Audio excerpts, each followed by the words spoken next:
આકાશવાણી ભુજ સમાચાર કલ્પના શાહ વાંચે છે.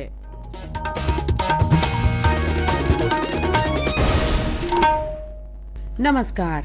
કર્મચારી પેન્શન યોજના ઈપીએસના પેન્શન ધારકો 1 જાન્યુઆરી 2025થી દેશની કોઈપણ બેંકમાંથી પેન્શન મેળવી શકશે. આનાથી કર્મચારી ભવિષ્ય નિધિ ઈપીએફઓના 78 લાખથી વધુ પેન્શન ધારકોને લાભ થશે. કેન્દ્રીય શ્રમ અને રોજગાર મંત્રી ડોક્ટર મનસુખ માંડવિયાએ જણાવ્યું કે કેન્દ્રીયકૃત પેન્શન ચૂકવણી વ્યવસ્થાને મંજૂરી એ ઈપીએફઓના આધુનિકીકરણમાં મહત્વનું સીમાચિહ્ન છે.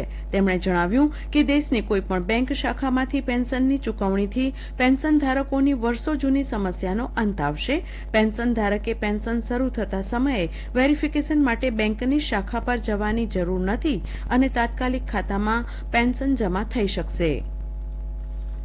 રાષ્ટ્રપતિ દ્રૌપદી મુર્મુ આજે નવી દિલ્હીમાં ગુજરાતના 2 સહિત 50 શિક્ષકોને રાષ્ટ્રીય શિક્ષક પુરસ્કાર 2024 એનાયત કરશે. આ ઉપરાંત ઉચ્ચ શિક્ષણ વિભાગના 16 શિક્ષકો અને કૌશલ્ય વિકાસ અને સાહસિકતા મંત્રાલયના 16 શિક્ષકોને પણ પુરસ્કાર આપવામાં આવશે. દરેક એવોર્ડમાં પ્રમાણપત્ર, 50,000 રૂપિયાનો રોકડ પુરસ્કાર અને રજત ચંદ્રક આપવામાં આવે છે. શિક્ષકોના જ્ઞાન અને કાર્યની ઉજવણીને બિરદાવતો દિવસ એટલે શિક્ષક દિવસ. દર વર્ષે 5 સપ્ટેમ્બરે સર્વોપલ્લી રાધાકૃષ્ણનના જન્મદિવસે શિક્ષક દિન તરીકે ઉજવાય છે. આજે શિક્ષક દિન નિમિત્તે અમદાવાદ ખાતે રાજ્યના શ્રેષ્ઠ શિક્ષકોને રાજ્યપાલ આચાર્ય દેવવ્રતના હસ્તે પારિતોષિક એનાયત કરવામાં આવશે. જેમાં કચ્છના માધાપર ગામની એમએસવી હાઈસ્કૂલના વ્યાયામ શિક્ષક ડોક્ટર દિનેશ ડાકીનો સમાવેશ થાય છે. રાજ્ય સરકાર દ્વારા તેમના કાર્યની પસંદગી કરાઈ છે તે માટે તેમણે ખુશી વ્યક્ત કરી છે. આજે શિક્ષક દિને તાલુકાના શ્રેષ્ઠ શિક્ષકોને સન્માનિત કરવાનો કાર્યક્રમ જિલ્લા મથક ભુજ ખાતે યોજાશે. જિલ્લાના માલધારીઓ પોતાના પશુઓ સાથે ગુજરાતના વિવિધ જિલ્લા તેમજ દેશના વિવિધ રાજ્યોમાં વિચરતા હોય છે, જેથી દર 5 વર્ષે થતી પશુધનની ગણતરીમાંથી આવા પશુઓ બાકાત રહી જતા હતા. જે મુદ્દે અનેક રજૂઆતો બાદ સદીના ઇતિહાસમાં સૌપ્રથમ વખત 21મી પશુધન ગણનામાં વિચરતા માલધારીઓના પશુઓની ગણતરી થશે.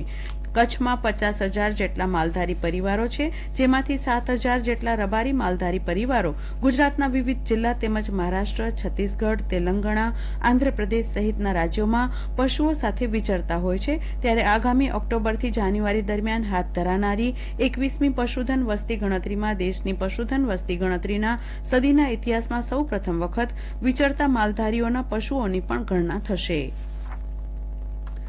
ભચાઉ તાલુકાની કાંઠાળ પટ્ટીના છાળવાડા, આમલિયારા, જંગી, વાંઢિયા, લગધીરગઢ, નવા જૂના કટારિયા, શિકારપુર, લાકડિયા, ધરાણા, સામખિયાળી, લલિયાણા સહિતના ગામોમાં પાકને વરસાદથી તો ક્યાંક પાકને જીવાતથી ભારે નુકસાન થયું છે. સતત 5 દિવસ પડેલા વરસાદથી એરંડા અને તુવેરના પાકમાં જીવાત, ઈયળ આવતા મોલ પર એક પણ પાન રહ્યું નથી. આ ઉપરાંત વરસાદથી ગુવાર અને બીટી કપાસને ભારે નુકસાન થયું છે. આ વર્ષે ખેડૂતોએ તુવેરનું મોટા પ્રમાણમાં વાવેતર કર્યું હતું, ત્યારે એરંડા, તુવેર, બીટી કપાસ, ગુવાર જેવા પાકોનું 25% વાવેતર કરાયું હતું, જે સંપૂર્ણ નિષ્ફળ ગયું છે તેવું આ વિસ્તારના ધરતીપુત્રો જણાવી રહ્યા છે. જિલ્લાનો શાળાકીય રમતોત્સવ આવતીકાલે શુક્રવારથી યોજાશે.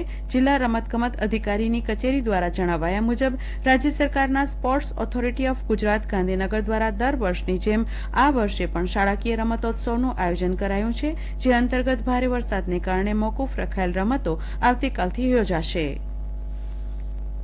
રાજ્યભરમાં પ્રાકૃતિક કૃષિ અન્વયે રાજ્ય સરકાર દ્વારા ખેડૂતોને પ્રાકૃતિક કૃષિની તાલીમ અને તેની વિવિધ પદ્ધતિઓ વિશે માર્ગદર્શન આપવામાં આવે છે. જે અંતર્ગત જમીનમાંથી સારું ઉત્પાદન મેળવવા માટે પાણીનું પ્રમાણ અને કેવી રીતે આપવું તેનું વિશેષ મહત્વ છે. સાથે જ વૃક્ષાકારની સમજ પણ જરૂરી છે.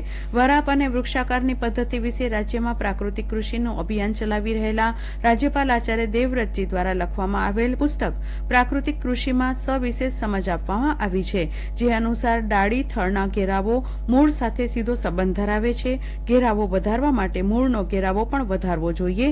ખેડૂતો છોડને 6 ઇંચ દૂરથી પાણી આપે તો મૂળની લંબાઈ, ડાળી, થળનો ઘેરાવો વધી શકે છે, જેના લીધે પાંદડાઓ વધારે ખોરાકનું નિર્માણ કરશે. આનાથી પાકનું ઉત્પાદન વધશે. અને આ સાથે સમાચાર પૂરા થયા. નમસ્કાર.